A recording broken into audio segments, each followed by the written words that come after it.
The wind tore through the skeletal trees along Hollow Road, a forgotten stretch of cracked asphalt on the outskirts of Coldwater, Michigan, where the air held the sharp, bone-deep chill of late autumn in 1998.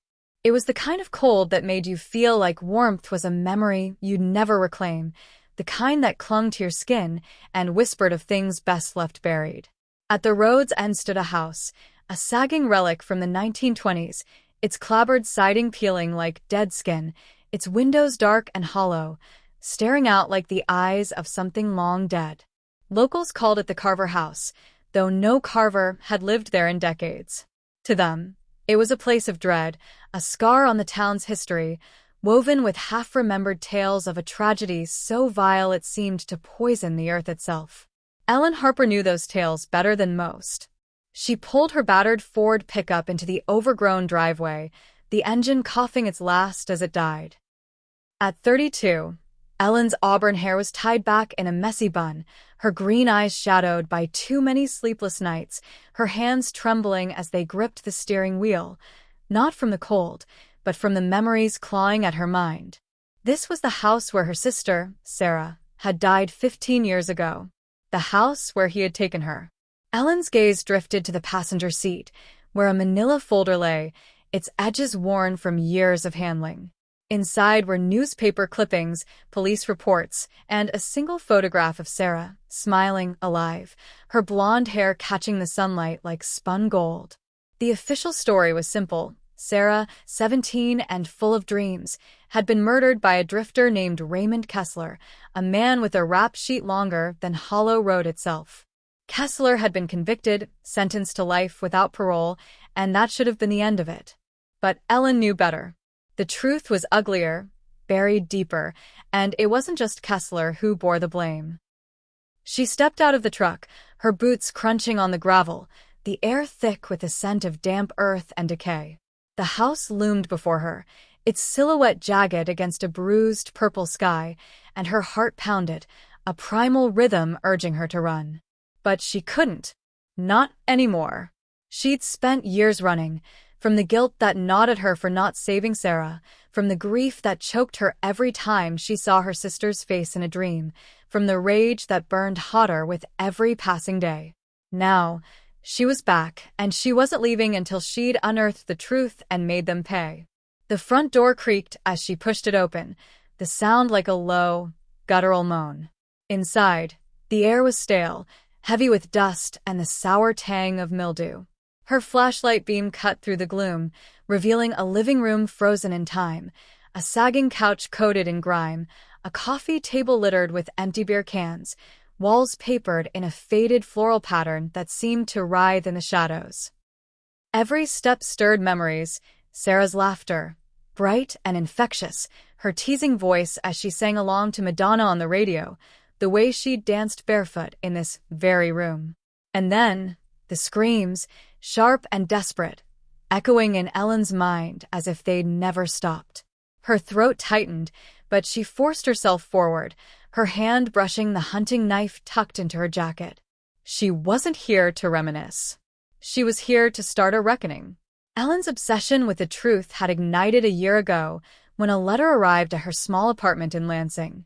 It was unsigned, written in a jagged scrawl, and contained only 3 sentences. Asterisk, they lied about Sarah. Kessler didn't act alone. Look closer. Asterisk, the envelope bore a Coldwater postmark, and inside was a grainy Polaroid of the Carver House, taken at night, with a shadow in the upstairs window, a figure that seemed to watch her even through the photograph. At first, she thought it was a cruel prank, someone twisting the knife of her grief. But the letter gnawed at her, rekindling questions she'd buried with Sarah's casket. Why had the police been so quick to pin it on Kessler, a convenient scapegoat with no ties to the town? Why had Coldwater's elite, men like Sheriff Dan Pritchard, Mayor Harold Grayson, and Dr. Leonard Marsh, seemed so eager to close the case, their statements rehearsed, their eyes avoiding hers at the trial? Ellen started digging, piecing together fragments from yellowed newspaper articles, court transcripts, and whispers from people too scared to speak loudly. What she found was a web of corruption, a secret that bound Coldwater's most powerful men to the night her sister died. Sarah hadn't just been murdered. She'd been a sacrifice, a pawn in a twisted game played by men who thought themselves untouchable. Kessler was the fall guy, but the real monsters wore suits, shook hands at charity galas, and smiled for the cameras. Ellen spent hours searching the Carver house, her flashlight sweeping over every corner, her breath shallow as she fought the memories that threatened to drown her. In the basement, she found what she'd come for, a hidden room, its door concealed behind a false panel of rotting wood. The lock was rusted, but it gave way under her knife, and inside was a shrine to depravity. Photographs were pinned to the walls, some of Sarah, her eyes wide with terror, others of girls Ellen didn't recognize, all with the same hollow, haunted look. There were journals, too, written in Kessler's erratic hand, detailing meetings at the house, names and dates that matched her suspicions: Pritchard, Grayson, Marsh, and others she didn't know. The air in the room was thick, oppressive, as if the walls themselves were exhaling the evil that had happened here. Ellen's stomach churned, bile rising in her throat, but her resolve hardened. This was proof. This was ammunition. She stuffed the journals and photographs into her backpack, her hands shaking with a mix of fury and fear, when a floorboard creaked upstairs. Her breath caught, and she killed the flashlight, plunging the room into darkness. The house was supposed to be empty. She listened, heart hammering, as the creak became a deliberate footstep, slow and heavy, moving toward the basement stairs. Ellen pressed herself against the damp wall, the knife now in her hand, its blade glinting faintly in the sliver of moonlight seeping through a cracked window. The footsteps descended, each one a hammer blow to her nerves, deliberate and unhurried, as if the intruder knew exactly where she was. Her mind raced. Had someone followed her from town? Had her inquiries, cautious as they were, tipped off the wrong person? She'd been careful, using a fake name at the motel, paying cash, avoiding old acquaintances who might recognize her. But Coldwater was a small town, and secrets had a way of slipping through the cracks like smoke. The footsteps stopped at the bottom of the stairs, and the silence that followed was worse, thick and suffocating, broken only by the faint drip of a leaky pipe somewhere in the dark. Then, a voice, low, raspy, like gravel underfoot, cutting through the stillness. Ellen Harper. I knew you'd come back. Her blood turned to ice, her grip on the knife tightening until her knuckles ached. The voice wasn't familiar, but it carried a weight, a certainty that made her skin crawl, as if the speaker had been waiting for her all along. Her mind screamed at her to act, to fight, to run, but curiosity, that dangerous spark, held her in place. "Who are you?" she whispered, her voice barely audible, trembling despite her effort to sound strong. A chuckle, dry and humorless, echoed in the dark. "Someone who's been waiting. Someone who knows what they did to your sister." The words hit her like a physical blow, stealing her breath. She stepped forward, knife raised, and flicked on the flashlight, its beam slicing through the gloom. The light caught a figure in the doorway, a man, tall and gaunt, his face obscured by the hood of a worn jacket. His eyes glinted in the beam, sharp and unblinking, like a wolf's, and his lips curled into a faint, unreadable smile. He raised a hand, not in threat, but in a gesture of calm, his fingers long and calloused. "Put the knife down, Ellen. I'm not your enemy."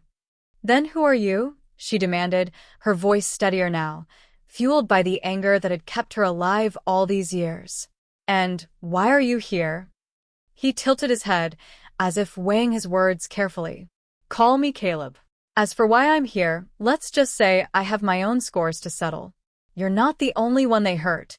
Caleb's cryptic answers only deepened her suspicion, but there was something in his voice, pain, raw and unfeigned, like a wound that had never healed, that made her pause. She lowered the knife, just an inch, her eyes locked on his. "What do you know about Sarah?" "Everything," he said softly, his voice barely above a whisper. "And if you want to make them pay, you'll need me." Over the next hour, in the dim, suffocating basement of the Carver house, Caleb told her a story that shattered what little piece Ellen had left. He claimed to be the brother of another victim, a girl named Lily, who'd vanished 2 years before Sarah's death. Like Sarah, Lily had been lured to the house, used and discarded, her body never found, her case written off as a runaway. Caleb had been 16 then, powerless to save her. But he'd spent the years since tracking the men responsible, his life consumed by a quiet, relentless hatred. His evidence corroborated Ellen's findings. Pritchard, Grayson, and Marsh weren't just complicit. They were the architects of a secret society, a cabal that preyed on Coldwater's vulnerable under the guise of respectability. They called it the Order, Caleb said, his voice bitter, spitting the word like poison.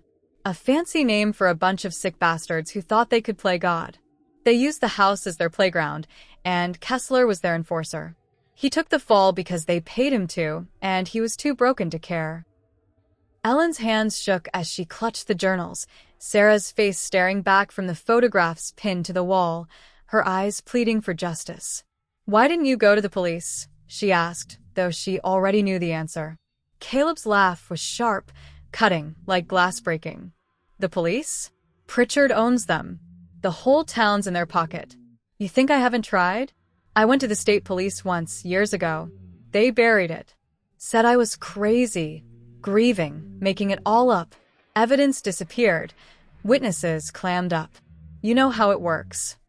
She wanted to argue, to believe there was still justice to be found in the world, but the evidence in her hands was undeniable.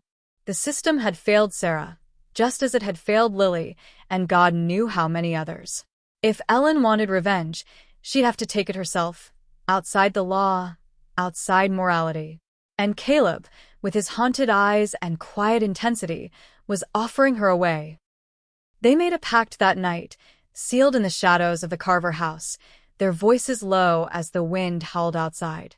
They would dismantle the Order, piece by piece, exposing its members and destroying their lives. But Caleb warned her, his voice heavy with something like regret. "This won't be clean, Ellen. Blood calls for blood." She nodded, her jaw tight, her heart a furnace of rage. "I'm ready." Their plan began with Harold Grayson, the former mayor, now a retired businessman living in a gated community on Coldwater's outskirts, his mansion a monument to his wealth and arrogance. Grayson was the public face of the Order, the charming patriarch who deflected suspicion with his charity donations and easy smile.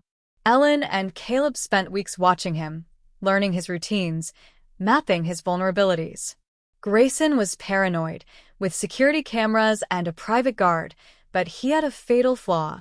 He believed himself untouchable, above the consequences of his sins. They struck on a moonless night, slipping past the cameras with Caleb's expertise, skills he'd honed in a life Ellen didn't dare ask about, though she suspected he'd crossed lines she hadn't yet imagined. Inside Grayson's mansion, they found more than they'd bargained for, a locked study hidden behind a bookcase, filled with trophies, photographs, jewelry, even locks of hair, each item a memento of a life destroyed. Ellen's breath caught as she recognized a silver bracelet among the items, one Sarah had worn every day, its delicate chain now tarnished but unmistakable. The confrontation was swift and brutal. Grayson, caught off guard in his silk pajamas, tried to bluster his way out, his voice dripping with condescension. "You don't know what you're doing," he sneered, his eyes darting to the door. But Caleb's knife at his throat silenced him, the blade pressing just hard enough to draw a thin line of blood. Ellen leaned in, her face inches from his, her voice low and venomous. "You remember Sarah Harper? You're going to confess. Everything." Grayson's confession, recorded on a handheld camera, was a flood of names, dates, and depraved details, his voice shaking as he realized there was no way out. He named Pritchard, Marsh, and others, detailing the Order's rituals, the girls they'd targeted, the cover-ups that had kept them safe for decades. He begged for mercy, tears streaming down his face, but Ellen's heart was stone, her rage a living thing that demanded satisfaction. They left him alive, bound and gagged in his study, the tape mailed anonymously to the state police. The news broke the next day, former mayor implicated in decades-old crimes. Coldwater reeled, the town's carefully curated facade cracking as reporters descended, and the order's foundation began to crumble. But the victory was short-lived. The next night, Ellen returned to her motel room to find a message scrawled on the bathroom mirror in red paint, the letters jagged and uneven. "You can't bury the truth." Her heart stopped, her hands trembling as she scanned the room for signs of intrusion. The door was locked, the windows secure, but someone had been here, someone who knew what she and Caleb were doing. She called him, her voice tight with panic, and he arrived within the hour, his face grim as he studied the message. "They're scared," he said, but his tone lacked conviction. "They're lashing out." Ellen wasn't so sure. The message felt personal, a warning meant for her alone, and it stirred a fear she hadn't felt since that first night in the Carver house. Someone was watching, and they were closer than she'd thought. With Grayson's fall, Pritchard and Marsh went to ground, their public lives unraveling as the state investigation widened, digging into Coldwater's past with a ferocity the town had never seen. Ellen and Caleb pressed on, their partnership strained by paranoia and the weight of their actions. Ellen couldn't shake the feeling that Caleb was hiding something. His knowledge of the order was too precise, his skills too polished, his emotions too controlled. He spoke of Lily with a grief that felt real, but there were gaps in his story, moments when his eyes flickered with something she couldn't name. But she needed him, and the fire of her revenge burned too brightly to turn back now. Their next target was Dr. Leonard Marsh, the town's respected physician, whose calm demeanor and gentle bedside manner hid a sadistic streak that made Ellen's skin crawl. They tracked him to a cabin in the woods, a remote retreat he used for what he called private sessions. The cabin was a house of horrors, its walls lined with medical tools, restraints, and photographs that turned Ellen's stomach. Marsh was there alone, and he fought back with a ferocity they hadn't expected, nearly killing Caleb with a scalpel before Ellen tackled him, her rage giving her strength she didn't know she had. They subdued him, tying him to a chair, and forced another confession, his voice cold and clinical as he described his role in the order, the girls he'd treated, the secrets he'd buried. But before they gagged him, Marsh looked at Ellen, his eyes glinting with malice, and whispered, "You think you're in control? You're just pawns." Marsh's words haunted her as they fled the cabin, the night alive with the sounds of pursuit, distant footsteps, the snap of twigs, the low growl of a dog. Someone, Pritchard, or another member of the order, was closing in, their resources deeper than Ellen had realized. Her dreams became nightmares, filled with Sarah's screams, the shadow from the Polaroid, and now Marsh's voice, mocking her from the dark. She barely slept, her nerves frayed, her body running on adrenaline and coffee. Caleb, too, was unraveling, his calm facade cracking as his shoulder wound from the cabin fight refused to heal properly. They argued more, their trust eroding under the pressure, but they couldn't stop. Not now, not when they were so close to ending it. The end came at the Carver House, where it had all begun. Sheriff Dan Pritchard, the last pillar of the order, had gone rogue, barricading himself inside with a small arsenal, his radio silent, his deputies claiming they didn't know where he was. Ellen and Caleb knew it was a trap, but there was no other way. The town was tearing itself apart, the state investigation exposing decades of corruption, families turning on each other as old secrets surfaced. Pritchard was desperate, a cornered animal ready to kill to protect what was left of his empire. They approached the house at dusk, the sky bleeding red, the air thick with the promise of a storm. The Carver house seemed alive, its windows glinting like eyes, its walls groaning as the wind battered them. Inside, it was a labyrinth of shadows, every creak and rustle a threat, the air heavy with the stench of rot, and something worse, something human. Pritchard's voice echoed through the halls, taunting them from hidden speakers he'd rigged. "You think you've won, Ellen? You're just like us, driven by hate. You'll burn for this." Ellen's heart pounded, her knife in one hand, a stolen pistol in the other, her flashlight beams shaking as she moved through the house. Caleb was at her side, his face pale, his breathing ragged, but his eyes burned with the same fire that drove her. They found Pritchard in the basement, in the same hidden room where Ellen had discovered the shrine, the photographs still pinned to the walls, Sarah's face watching them. Pritchard was wild-eyed, a shotgun in his hands, his sheriff's uniform stained with sweat and blood. "You can't stop it," he snarled, his voice cracking. "The order's bigger than me, bigger than this town. You kill me, and it'll just grow back." The fight was brutal, a clash of raw emotion and survival. Pritchard fired, the shotgun's roar deafening, and Caleb grunted as a bullet tore through his shoulder, blood spraying the wall. Ellen screamed, diving at Pritchard, her knife slashing at his arm. The shotgun clattered to the floor, and they grappled, Pritchard's strength surprising for a man in his 50s. He clawed at her face, his nails drawing blood, but Ellen's rage was a force of nature, unstoppable. She drove her knee into his stomach, pinning him to the floor, her knife at his throat. "Confess," she hissed, her voice raw. "Say it. "Say what you did to Sarah." Pritchard's confession poured out, a litany of sins that named every member of the order, living and dead, every girl they'd hurt, every lie they'd told. He spoke of Sarah, of how she'd fought, how she'd begged, and Ellen's vision blurred with tears, her hand shaking as she pressed the knife harder. Caleb, slumped against the wall, recorded it all, his face grim. When Pritchard finished, Ellen stood, her body trembling, and looked at the man who destroyed her family. She wanted to kill him, to carve her pain into his flesh, but she stopped herself. Death was too easy. He needed to live, to face the world he'd shattered. They dragged him outside, tying him to a tree as the first raindrops fell, the storm breaking over Coldwater. Ellen doused the Carver House with gasoline, the journals and photographs burning in her mind as fiercely as the flames she ignited. The house went up in a roar, the fire consuming its evil, the smoke rising like a signal to the heavens. Pritchard screamed, his curses lost in the crackle of the blaze, and Ellen stood on Hollow Road, watching the inferno, Sarah's bracelet clutched in her hand, its silver warm against her skin. Caleb vanished as the fire burned, leaving only a note tucked into her pocket. "Some debts can't be paid." She didn't look for him. She didn't need to. The revenge was complete, but the cost was etched into her soul, a weight she'd carry forever. Months later, Ellen sat in a diner in a new town, her hair dyed blonde, her name changed, her past buried under layers of lies.